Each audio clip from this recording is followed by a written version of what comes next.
Yeah, I guess thanks for being here. Just looking forward to getting started here. It's been a good 6 days so far of preseason. The girls have worked very, very hard. We've had 10 sessions already in 6 days, so today's kind of a lighter day for us, and we'll looking forward to getting on the bus tomorrow morning, heading down to Arkansas. We'll practice down there, and then play the number 17 team in the country on the road in a tough environment. So it'll be a really, really good test for us, and we'll hopefully learn a lot about ourselves here. So that's where we're at right now.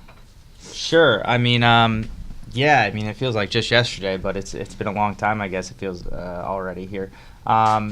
We've just really been focusing on our culture, on our work rate, how we approach our day-to-day business.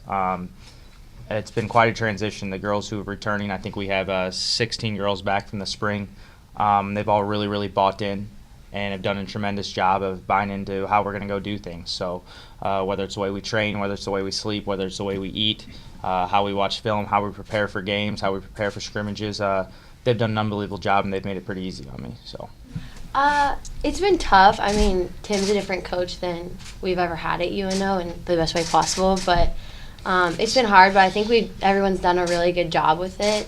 He cares more about us on the field and off the field, which is a really nice thing to have as, a student athlete. And like I said, I think everyone's done really well. He pushes us, and I think everyone's also pushed each other, held each other accountable, and I think everyone's pretty much risen to the occasion. So I'm really proud of everyone. I think that our team has a new level of intensity probably with Tim coming in. We used to kind of lay low, and we never really had this level of competition as a D1 school, but now I think we actually have a chance to be a real threat. Tim has given us a chance to be a conference champion, and just by the way we practice, we're not just kind of going to practice and kicking around, we're actually competing against each other, and we have a real level of intensity and focus, and it's a lot different. It's really awesome. Yeah, I think they're excited. They're pretty tired right now, so sometimes you can't see how excited they are, but I think they're excited, and I think they have hope for this year, and I certainly have a lot of hope for this year, and it seems like the team's heading in the right direction, at least mentally, so hopefully that translates on the field, but everyone, like I said, is bought in, and we have we talk about energy every day at training, even when we've gone through 2-a-days and we had 3 hours of production day yesterday, we still had to find a way to have energy last night at practice, and the girls have done a great job of buying in. Oh man, there's no challenge in being the guy. No, the biggest difference for me has been the relationships. It's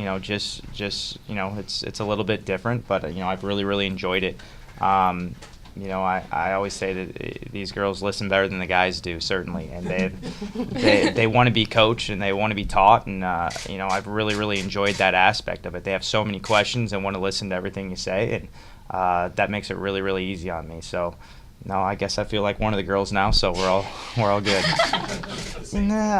There are tactical differences more than there are differences off the field, I will say. Maybe that'll change as time goes on. These girls are really easy to work with, so they've made it really easy on me. But certainly there's some tactical stuff that is different than the guys' game that I'm adjusting to. But no, for the most part, these girls are easier. So. The good news is I got to work with the girls in the spring, so we have a good core coming back. I will really lean on those 15, 16 players this fall, and it's an adjustment period for the new girls here. It takes time to catch up to the speed of play and to the competition each day in training, and those girls are probably hurting more than the girls who are returning right now. So. It'll take some time this season to start getting a lot out of the new players. We do have some transfers who are maybe a little bit more used to it, hopefully, who can help us sooner rather than later. But I think the new players, the great things, they have great examples here of girls that they can learn from and they can watch play. It's pretty easy for me to talk to someone who's playing holding midfield and say, go watch Erin Diamond for 5 minutes and see how she goes about her business. So I think just really rely on the girls that we have coming back here. I don't know that it swung momentum in the rivalry. It was fun. We like winning, regardless of who we're playing against. And it was exciting what an exciting way to end the spring to beat the team 5 miles away. On a goal. Lydia scored a great goal with a couple seconds left in the game, but it doesn't count, unfortunately. So we have to really translate that into the season. But most importantly, I think it gave us a belief in our style of play, our new style of play, and it really helped the girls buy in. If we come out in the spring and I have all these ideas and they don't work very well. It's going to be hard for this group to buy in the fall. But I think they all saw how well the spring went, and we between Creighton and the North Dakota State game, I thought we did really really well both games and probably deserved to win both. So. I think the girls learned hey, we can compete against these teams and we can win these games, and hopefully that gives us the confidence we need here this fall. I think so for sure. We've said it a million times throughout the team, just this past spring and this summer when we've been working out together. I hear every single girl on our team now say there's not a team in the conference we can't beat. And we've never had that confidence before. It's crazy. Just like the workouts we've been doing and how everyone has this new energy, like we don't think there's anyone that we can't go against and we can't beat. So I really do think just our style of play and the level that we're at, it's a lot different.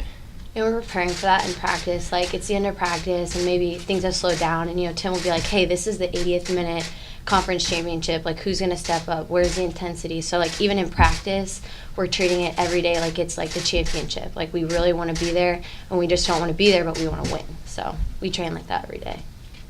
Yeah, I think the girls could probably tell you, we're going to try to be dominant on set pieces this year. I think that's the easiest solution. You always get lots of set pieces in the games. We're going heading to Arkansas on Thursday. They're the number one team in the country on set pieces last year. They scored 52 goals, 41 of them were on set pieces. That'll do pretty well for your team. So we want to, one, be dominant on set pieces, both offensively and defensively, and then one, we want to work hard high up the field to win the ball closer to the goal. My philosophy is that the further away from the goal you win the ball, the harder it is to score.